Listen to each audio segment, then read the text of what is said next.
کا راز اللہ جانتا ہے، یا رسول اللہ جانتے ہیں، یا اللہ کے ولی جانتے ہیں، یا علماء جو راسخون فی العلم ہو ان کو علم ہے۔ والکتاب مبین، قسم ہے روشن کتاب کی، انا انزلناہ فی لیلۃ مبارکہ، ہم نے اس قرآن کو بابرکت رات میں نازل فرمایا ہے۔ انا کنا منذرین، خبردار ہم بر وقت خبردار کرنے والے ہیں۔ فیہا یفرق کل امر حکیم، اور اس رات ہر حکمت والا کام طے ہوا جاتا ہے۔ امرم من عندنا انا کنا مرسلین، اور ہمارے پاس ایک حکم فیصلہ کیا جاتا ہے، بے شک ہم رسولوں کو بھیجنے والے ہیں۔ رحمت من ربک، یہ تیرے رب کی رحمت ہے۔ انہ هو السمیع العلیم، بے شک وہ سننے والا اور جاننے والا ہے۔ اس آیت مدرسہ کے متعلق مفسرین دونوں کے درمیان دو گروہ ہیں۔ ایک گروہ کہتا ہے اس سے مراد لیلۃ القدر جو ماہ رمضان میں آتی ہے وہ مراد ہے، اس کے پاس اپنے دلائل ہیں۔ ایک گروہ کہتا ہے کہ اس سے مراد نصف شعبان، شب برات کی رات ہے۔ زیادہ مفسرین کا رجحان رمضان والی رات کی طرف ہے، لیکن بعض نے یہ قول اختیار کیا ہے کہ اس سے مراد نصف شعبان کی رات ہے۔ ابن جریر نے اپنی سند سے روایت کیا ہے، اقربا نے اس کی تفسیر کی ہے، بیان کرتے ہیں کہ یہ نصف شعبان کی شب ہے۔ میں پہلے کہہ رہا ہوں علماء کا اس کے اندر اختلاف ہے، بعض اور ایک قول یہ بھی ہے، لہذا اس قول کے پیش نظر آپ کے سامنے کچھ بیان کروں گا۔ تفسیر میں ہے کہ یہ نصف شعبان کی رات ہے، اس میں ایک سال کے معاملات پختہ کر دیے جاتے ہیں، اور زندوں کا نام مردوں میں لکھ دیا جاتا، اور حج کرنے والوں کا نام حج کرنے والوں میں لکھ دیا جاتا، اور اس میں نہ کمی ہوتی ہے نہ زیادتی ہوتی ہے۔ اس حدیث کو کنز العمال میں بیان کیا گیا ہے۔ عثمان بن محمد بن المغیرہ الاخنس نے رسول اللہ سے روایت ہے کہ رسول اللہ صلی اللہ علیہ وآلہ وسلم نے فرمایا، لوگوں کی زندگیاں ایک شعبان سے دوسرے شعبان تک منقطع ہوتی ہیں۔ مجھے اس کے اوپر بحث کرنے کی ضرورت نہیں، آپ سمجھ رہے ہیں۔ زندگیاں لوگوں کی ایک شعبان سے دوسرے شعبان تک منقطع ہوتی ہیں، حتیٰ کہ ایک آدمی نکاح کرتا ہے، اس کی اولاد ہوتی ہے، اس کا نام مردوں میں لکھا جاتا ہے یا لکھا ہوا ہوتا ہے۔ اس شعب الایمان کی حدیث ہے 3839، اور حضرت ابن عباس رضی اللہ تعالی عنہما، حضرت عباس کے بیٹے عبداللہ ابن عباس بیان کرتے ہیں کہ ایک آدمی لوگوں کے درمیان چل رہا ہوتا ہے، حالانکہ وہ مردوں میں اٹھایا ہوا ہوتا ہے۔ پھر حضرت ابن عباس نے فرمایا کہ اس رات ایک سال سے دوسرے سال تک کے معاملات کی تقسیم کی جاتی ہے۔ یہ بھی شعب الایمان کی 3387 نمبر حدیث ہے۔ ابو طحا بیان کرتے ہیں، ابن عباس نے فرمایا، بے شک اللہ تعالی نصف شعبان کی رات معاملات کے فیصلے فرماتا ہے، اور لیلۃ القدر میں ان فیصلوں کو ان اصحاب کے سپرد فرما دیتا ہے۔ معالم التنزیل جلد نمبر 4 صفحہ 174۔ یعنی فیصلے فرماتا ہے شب بارات میں، اور پھر ایک مہلت ہوتی ہے تو شب قدر کے دوران ان پر حکم جاری کر دیتا ہے، فیصلہ یعنی اصحاب کو دے دیتا ہے، جو جس کی ڈیوٹی ہوتی ہے۔ حضرت اسرائیل علیہ السلام کو بتا دیا جاتا ہے اتنے لوگ یا اتنی اموات ہوگی، اور اتنی قائد کو بتایا جاتا ہے اتنا رزق تقسیم کیا جائے گا، وبائیں آئیں گی، بیماریاں آئیں گی، جنگیں ہوں گی، مختلف امور، آندھی آئیں گی، طوفان آئیں گے، زلزلے آئیں گے، مختلف امور پر جو ڈیوٹیز پر فرشتے ہوتے ہیں ان کو خبر دی جاتی ہے۔ عزیزان گرامی قدر، یعنی ڈیوٹی والوں کو ڈیوٹیوں پر لگا دیا جاتا ہے۔ حضرت عائشہ صدیقہ رضی اللہ تعالی عنہا سے بھی روایت ہے، ترمذی نے، ابو عیسیٰ محمد بن عیسیٰ ترمذی نے 739 نمبر حدیث، مسند احمد، ابن ماجہ 1389، المعجم الاوسط 199 ان حدیث کو بیان کیا ہے۔ ایک رات آپ فرماتی ہیں میں تاجدار کائنات سرکار مدینہ صلی اللہ علیہ وسلم کو نہیں پا رہی، مجھے نظر نہیں آیا، گھوم پایا، میں باہر نکلی، دیکھا آپ بقیع کے قبرستان میں، جنگل بقیع میں ہیں۔ آپ نے فرمایا کیا تم کو خطرہ لائق تھا کہ اللہ اور اس کے رسول تم پر ظلم کریں گے؟ آپ فرماتی ہیں میں نے کہا نہیں یا رسول اللہ صلی اللہ علیہ وسلم، میرا قرآن تھا، شاید آپ اپنی دوسری ازواج کے پاس تشریف لے گئے ہوں۔ آپ صلی اللہ علیہ وسلم نے فرمایا بے شک اللہ عز و جل نصف شعبان کی رات، 14 شعبان کی رات آسمان دنیا پر اپنی شان کے لائق نزول فرماتا ہے، اور قبیلہ بنو قلب کی بکریوں کے جسموں پر جتنے بال ہوتے ہیں اس تعداد کے برابر اللہ تعالیٰ گناہگاروں کو معاف فرما دیتا ہے۔ مرتضیٰ علی شیر خدا سے روایت ہے، آپ فرماتے ہیں تاجدار کائنات سرکار مدینہ صلی اللہ علیہ وسلم نے فرمایا قوم لیلہا وصوما یومہا، جب نصف شعبان کی رات آئے رات کے قیام کیا کرو، صبح روزہ رکھا کرو، کیونکہ اس رات لغروب الشمس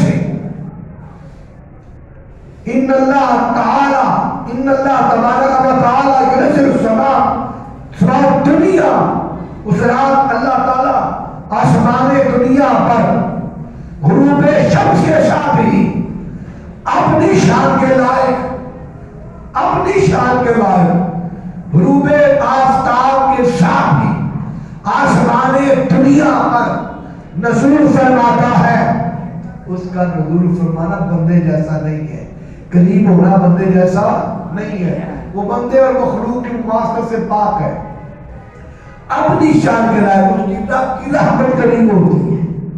عام راتوں میں پچھلے پہر قریب ہوتی ہے، لیکن 14 شعبان کو ادھر سورج غروب ہوتا ہے، نماز مغرب کا وقت آتا ہے، اللہ تعالیٰ کی رحمت اللہ تعالیٰ آسمان دنیا پر نزول فرماتا ہے، اور ساتھ ہی اس کی رحمت پکارنا شروع کر دیتی ہے، الا من مستغفر فاغفر لهم، الا من مستغفر فارزقوه، ہے کوئی ہم سے بخشش مانگنے والا کہ اس کو بخش دیا جائے، ہے کوئی ہم سے رزق مانگنے والا کہ اس کو رزق عطا کر دیا جائے، ہے کوئی مصیبت عطا کہ اس کی مصیبتوں کو دور کر دیا جائے، الا قضا، اور بہت ساری ایسی باتیں کرتا ہے حتیٰ کہ نماز فجر ہو جاتی ہے، یعنی صبح فجر ہو جاتی ہے،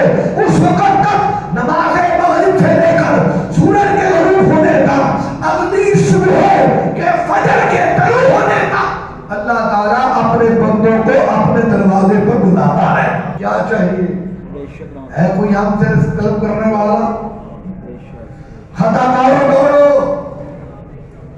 مفلسوں دارو دوڑو, سیاکارو دوڑو, اور آپ کے دروازے پر کوئی قیمت نہیں لی جائے گی. آج لیا کچھ نہیں جائے گا بلکہ دیا جائے گا. آج لیا کچھ نہیں جائے گا بلکہ دیا جائے گا. گناہ لے کر آؤ گے معاف کر دیے جائیں گے. گناہ لے کر آؤ گے معاف کر دیے جائیں گے. خطاؤں کے دفتر لے کر آؤ گے, قلب میں عفو و درگزر اور رحمت کے پانی سے صاف کر دیے جائیں گے. اور خالی جھولیاں لے کر آؤ گے, تمہاری خالی جھولیوں کو بھر دیا جائے گا. تمہاری خالی جھولیوں کو رحمت سے بھر دیا جائے گا. تم اگر اولاد مانگنے آؤ گے تمہیں خوشیوں سے مالا مال کر دیا جائے گا. بس آنا تمہارا کام ہے, خالی دامنوں کو بھرنا میرے خدا کا کام ہے. یہ رات کیسی ہے گناہ گار خدا کے دروازے پر. یہ رات کیسی ہے قطع کار رب کے دروازے پر. یہ رات کیسی ہے نیکوکار رب کے دروازے پر. یہ رات کیسی ہے اللہ کے ولی رب کے دروازے پر. یہ رات کیسی ہے اللہ کے قطب اور غوث رب کے دروازے پر. یہ رات کیسی ہے سیاح رب کے دروازے پر. یہ رات کیسی ہے آل بیت رب کے دروازے پر. یہ رات کیسی ہے امام حسین رب کے دروازے پر, امام حسن رب کے دروازے پر, ابو بکر و عمر رب کے دروازے پر. یہ رات کیسی ہے عثمان و علی رب کے دروازے پر, خود نبیوں کا سردار رب کے دروازے پر.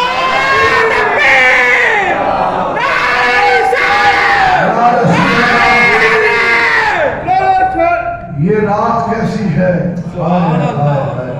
آپ رہتے ہو بندہ لین پہ لگ جاتا ہے, پتہ نہیں کب باری آئے. لیکن جب یہ کرم والی رات آتی ہے, توبہ اور مغفرت والی رات آتی ہے, ایک دروازہ نہیں کھلتا, دو نہیں, تین نہیں, 50 سال نہیں. اللہ تعالیٰ اپنی رحمت کے 300 دروازے اپنے گناہگاروں کے لیے کھول دے. کبھی نہیں میری جھولی تک ہے. عزیزان محترم ہم دنیا میں لگ گئے, وہ تو رحمت پکار رہی ہے کوئی ہم سے مانگنے والا ہے ہماری بارگاہ میں. عزیزان محترم ہم دعائیں کرتے ہیں, ہماری دعائیں قبول نہیں ہوتی, ہم دعا کرتے رہتے ہیں.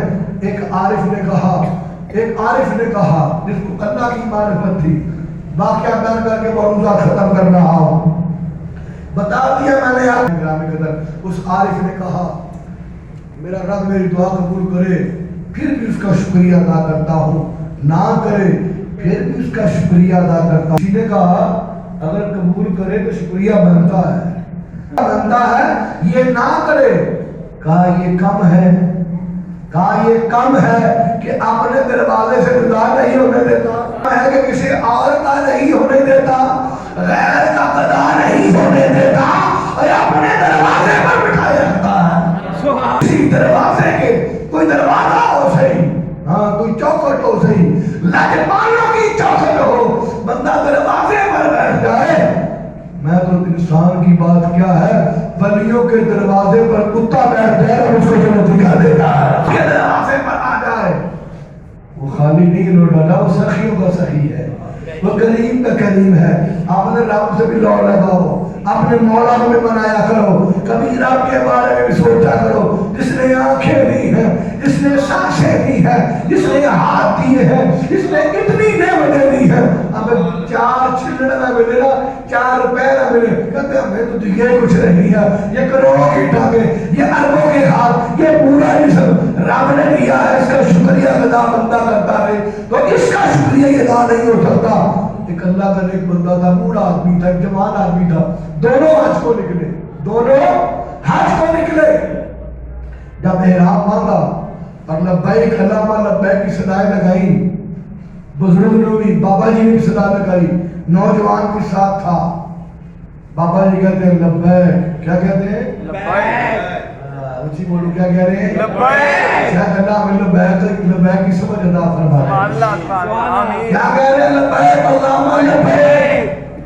آگے سے آواز آتی ہے لا لبیک، کوئی تمہاری لبیک قبول نہیں ہے. اللہ فرماتا ہے خیال غازی سے آواز آتی ہے، یہ سننے والے سنتے ہیں. نوجوان پوچھتا ہے بابا جی آپ آواز سن نہیں رہے کہ آگے سے کیا آواز آ رہی ہے؟ لا لبیک. کا پتر پہلی بار نہیں 70 سال ہو گئے سن دے بیٹا، پہلی بار نہیں ہے 70 سال سے یہی آواز سن رہے. کہا پھر اتنا سفر کیوں کرتے ہو، اتنی مشقت کیوں اٹھاتے ہو؟ اتنا سفر ہے، اتنی مشقت اور 70 سال سے لا لبیک کی صدائیں، تم کیوں اتنا سفر اٹھاتے ہو؟ تو پتہ ہے کیا کہتا ہے وہ بابا؟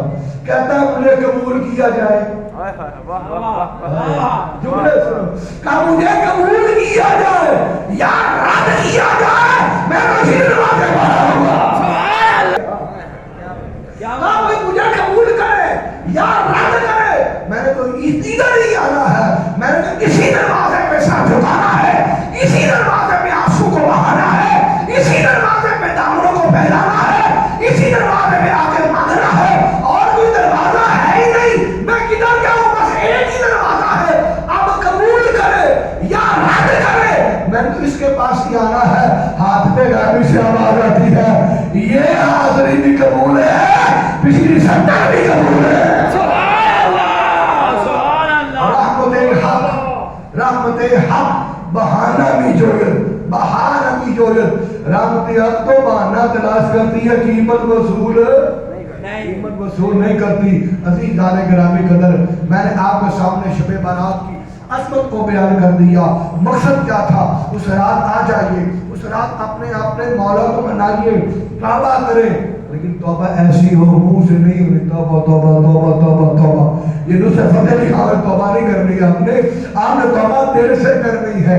یہ نہیں ہے کہ صبح پھر وہی دھندا جو پرانا چل رہا تھا، ملاوٹ والا دھندا، 2 نمبر کام، اس میں وہی کاروبار کر رہا ہے. نا پچھلا چھڑنا موسی، پچھلا چھڑنا پڑا ہے، پھر اگلا کام چل رہا ہے. اگر کوئی بندہ کام کرے جو پیچھے کر رہا تھا، صبح کاروبار میں وہی ڈنڈیاں مارے، وہی ذخیرہ اندوزی، وہی سود، وہی سارا غلط کام، شرابی شراب، سارا کچھ صبح وہی کر رہا ہے، پھر آنے کا کوئی فائدہ نہیں ہے. آ جاؤ گے اس رات، ہو سکتا ہے تم آؤ، تمہارا مقدر بدل جائے، تمہاری تقدیر بدل جائے. صبح وہ کام نہ کرو. عزیزان محترم، صرف اخلاص لے کر آنا تمہارا کام ہے. النیت خیر من عمل ہی، نیت عمل سے بہتر ہے، نیت عمل سے بہتر ہے. حضور فرماتے ہیں میرے رب نے مجھ سے وعدہ کیا ہے، تیرا امتی اگر نیت ارادہ کرے گا نیکی کا، نیت کرے گا نیکی کی، ایک نیکی لکھ لوں گا، ایک نیکی لکھ لوں گا. اگر کر لے گا تو 10 کا ثواب عطا فرما دوں گا. اور اگر گناہ کا سوچے گا لکھوں گا نہیں، گناہ کا ارادہ کرے گا لکھوں گا نہیں، اگر کر لے گا تو ایک لکھوں گا. اب بعض روایات کے اندر آتا ہے اگر بندہ نیکی کر لے، نماز فجر پڑھی ہے، ظہر کے درمیان جتنے گناہ صغیرہ ہو جائے ظہر پڑھ لے، فجر اور ظہر کے درمیان جتنے گناہ ہوتے ہیں اللہ تعالیٰ معاف فرما دیتا ہے. ہر نماز اس طرح جمعے سے پچھلے جمعے، رمضان سے اگلے رمضان تک جو گناہ ہوتے ہیں اللہ تعالیٰ معاف فرما دیتا ہے. لیکن وہ معاف فرمانے والا ہے. اللہ فرماتا ہے میرے ساتھ ٹھٹھا کرتے ہیں، میرے ساتھ مذاق کرتے ہیں، توبہ کرتے ہیں، صبح وہی کام کرتے ہیں. ٹھٹھا نہیں کرنا، مذاق نہیں کرنا، سیدھے کے دل سے توبہ کریں. انشاءاللہ تعالی العزیز یہاں بھی بیڑا پار ہو جائے گا، وہاں بھی بیڑا پار ہو جائے گا. پیر کی شب ہے، پیر کی شب ہے 29 مارچ. نماز مغرب ہی رب کائنات کی شان اپنی شان کے لائق نازل ہو جائے گا، اپنے بندوں کی دعائیں قبول کرے گا. آ جاؤ دعائیں قبول کرانے چاہتے ہو، کچھ مانگنا چاہتے ہو، سخی کے دروازے پر آنا تمہارا کام ہے، چولی پھیلانا تمہارا کام ہے. صدقہ محمد عربی کا چولی بھرنا تمہارا کام ہے. نفل نہ بھی پڑھو تو جو پرانی نمازیں رہتی ہیں وہ پڑھنا شروع کر دو، روزے جو پرانے رہتے ہیں وہ رکھنا شروع کر دو، اپنے معاملات کو درست کر لو، اپنے والدین کو منا لو. نافرمان کی توبہ بھی قبول نہیں ہے. لہذا والدین کو منا لو، آدھی شرابی آدھی زانی توبہ کرے واپس آئے، مشرک شرک چھوڑے، زنا زانی زنا چھوڑے، کتنے گناہگار ہو حدیث کے اندر آئے ہیں جب اپنے گناہوں کو چھوڑ دیتے ہیں رب تعالیٰ بھی ان کے گناہوں پر اپنی رحمت کی قلم پھیر کر ان کے گناہوں کو معاف فرماتا ہے۔ ابو ہریرہ فرماتے ہیں التائب من الذنب ذنبہ، جو توبہ کرنے والا ہے وہ ایسے ہی ہے جیسے ماں کے پیٹ سے پیدا ہوا، کوئی گناہ نہیں ہے، گناہ میں نے معاف نہیں کرنے، کسی اور نے معاف نہیں کرنے، اس رب نے کرنے ہیں۔ آؤ اپنے رب سے تعلق جوڑ لے، ہر غیر سے ناتا توڑ لے، اپنے رب کی بارگاہ میں جھولی پھیلائے اور اپنی مرادوں کو پائے۔ وآخر دعوانا